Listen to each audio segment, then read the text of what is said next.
3, 2, 1, ready, start. Honorable members, through the National Education Policy, my government is establishing a modern education system for students to ensure no one is deprived of education opportunities for learning in mother tongues are being provided. Additionally, various recruitment exams are being conducted in 13 Indian languages, eliminating language barriers to foster innovation among children. Over 10,000 Atal Tinkering Labs have been established in schools. For enhancing the ease of doing research, the One Nation, One Subscription scheme has recently been introduced, offering free access to international research materials. Over the past decade, the number of higher education institutions has increased significantly, and their quality has also improved. In the QS World University Asia Rankings, 163 Indian universities have been included. The inauguration of the new Nalanda University campus has revived India's ancient glory in education. The day is not far when an Indian citizen will travel to space aboard the indigenously developed Gaganyaan spacecraft. The recent success in space docking has further paved the way for India to establish its own space station. Just a few days ago, ISRO conducted its 100th launch, successfully placing the satellite in orbit. I congratulate ISRO and all the citizens of the country for this achievement.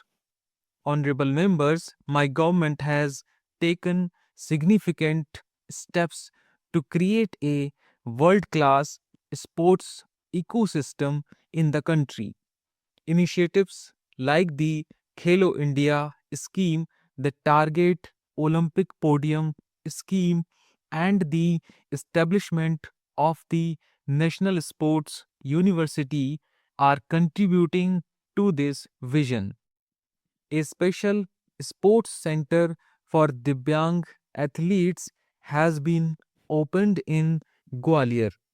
India's teams, whether at the Olympics or the Paralympics, have consistently delivered outstanding performances.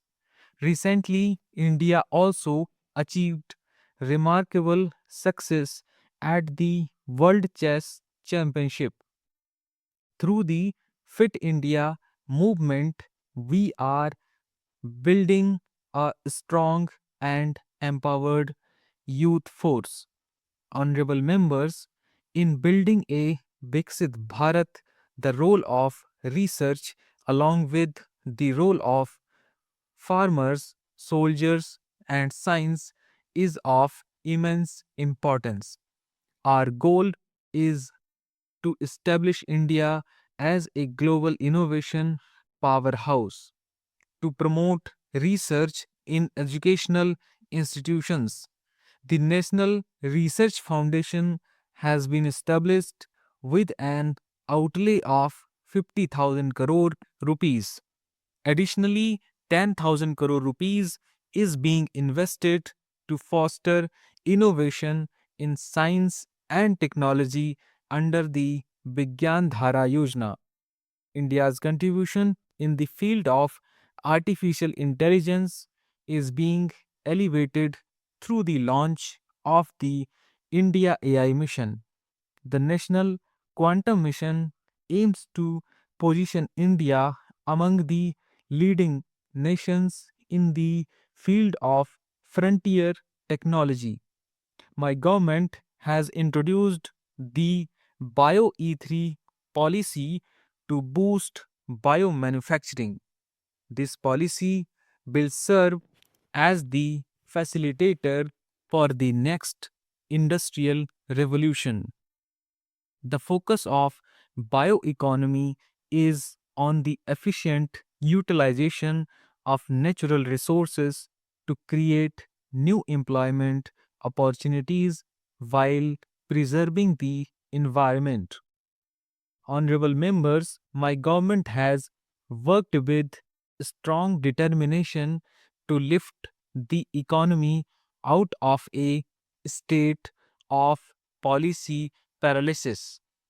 Despite global concerns such as the COVID 19 pandemic, its aftermath, and war related uncertainties, the Indian economy has demonstrated remarkable stability and resilience, proving its strength. My government has implemented several significant measures to promote ease of doing business. With the spirit of one nation, one tax, the GST system has introduced, which has been benefiting all states across the country. Due to policies like Make in India, many major global brands now proudly display the label Made in India in their products. Honorable members, India's small traders from villages to cities play a vital role in driving economic progress. My government considers small entrepreneurs as the backbone of the economy and is committed to providing them with new opportunities for self employment. The credit guarantee scheme for MSMEs and the establishment of e commerce export hubs are promoting various industries. During this third term, the loan limit under the Mudra scheme has been increased from 10 lakh rupees to 20 lakh rupees, benefiting crores of small entrepreneurs. My government has made credit access easier, thereby democratizing financial services. Today, products like loans, credit cards, and insurance are easily accessible to everyone. For decades, our brothers and sisters earning their livelihoods as street vendors remained excluded from the formal banking system. Today, they are benefiting from the PM Swanidhi Yojana, which allows them to access additional loans to expand their businesses based on their digital transaction records. The ONDC initiative has made digital commerce more inclusive. Small businesses now have equal opportunities to grow in the online shopping ecosystem. Honorable members, my government in the past 10 years has written new chapters of progress, one of which is the golden milestone of India's digital revolution. Today, India has emerged as a major global player in the field of digital technology. The launch of 5G services in India alongside other leading nations stands as a significant milestone in this journey. India's UPI technology has also impressed many developed countries. More than 50% of the world's real time digital transactions now take place in India.